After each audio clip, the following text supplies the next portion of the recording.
les amis, deuxième session de dog start. Donc là ça va être un autre délire. Le collègue il a acheté une clubber. Ça me paraît bien petit, on va voir ce que ça va donner. Lui me dit que c'est nickel. Donc je vous montre. C'est impressionnant en fait, tellement que c'est minus quoi. Ouais, c'est en fait je voyais ça plus grand même les rails. Je pensais que ça allait un peu plus, mais de toute façon il va pas y avoir beaucoup. On peut pas mettre le mât forcément. Déjà que c'est pas très long. Donc voilà, c'est limite plus petit, enfin c'est pas limite, c'est plus petit que sa planche de kitefoil. Donc il a mis un espèce de truc pour protéger les rails, c'est plat, hein. C'est très flat. Il y a un petit rocker on dirait à l'avant. De rien du tout. Ouais tu vois t'as quand même il y a un petit rocker quand même là tu vois.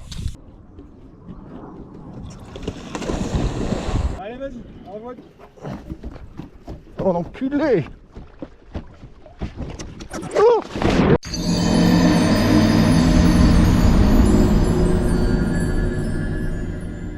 Sur cette session, on a à peu près une cinquantaine de lancers chacun.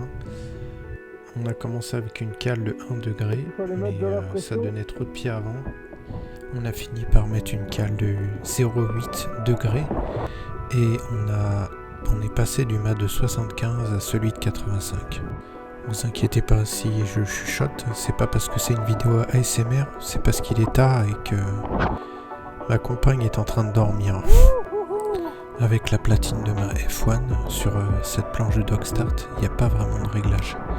C'est tout à l'arrière parce qu'il y a les deux sorties de T-Nuts qui viennent réduire justement l'espace pour pouvoir bouger la platine.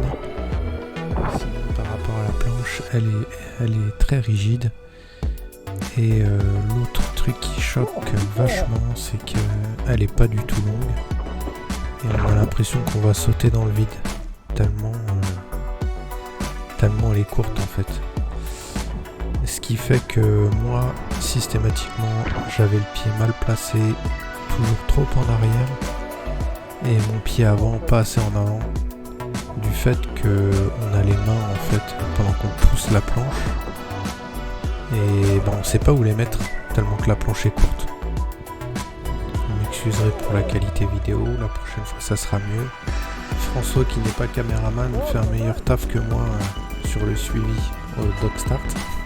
Donc je vais essayer d'adopter ces techniques de film. Alors comme je vous disais tout à l'heure, on voit sur cette séquence, j'ai le pied bien placé à l'arrière, puis finalement je le recule parce que j'ai le pied avant qui est pas assez avancé. François hésitait à pomper alors que je voyais bien que ses départs en ligne c'était vraiment nickel. Donc je lui ai dit d'essayer de pomper et voilà ce que ça a donné. À partir de maintenant je vais vous mettre les meilleurs passages parce que sinon la vidéo va être interminable.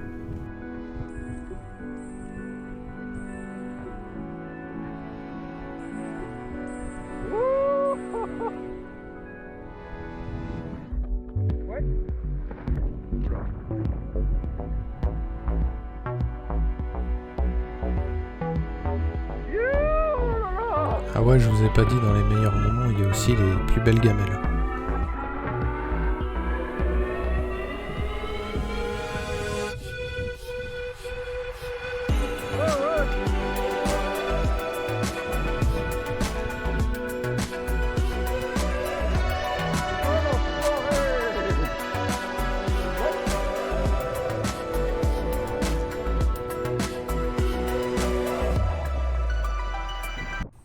Dans les défauts qu'on a identifiés, c'est sauter sur la planche beaucoup trop en avance par rapport à la fin du ponton, sauter sur la planche après la fin du ponton. Il faut juste essayer de sauter sur la planche juste avant la fin du ponton. Aussi faire attention quand on pousse la planche à pas lui donner un angle, parce que cet angle va vous faire pencher d'un côté ou de l'autre, ou alors on essaye de compenser cet angle et on finit par tomber par déséquilibre.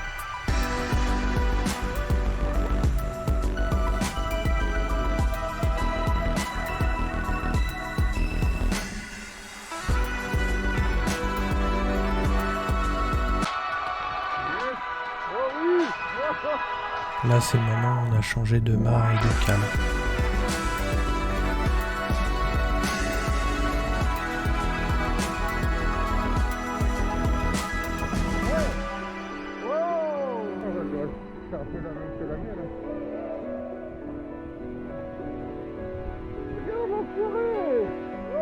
le premier essai de Christophe.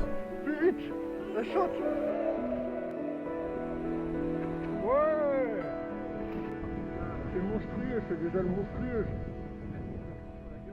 Ouais, voilà, c'est ça. Ouais. Ah, les cours loisirs, c'est à 21h30, 23h. Regarde, regarde. Ouais. Ouais, putain.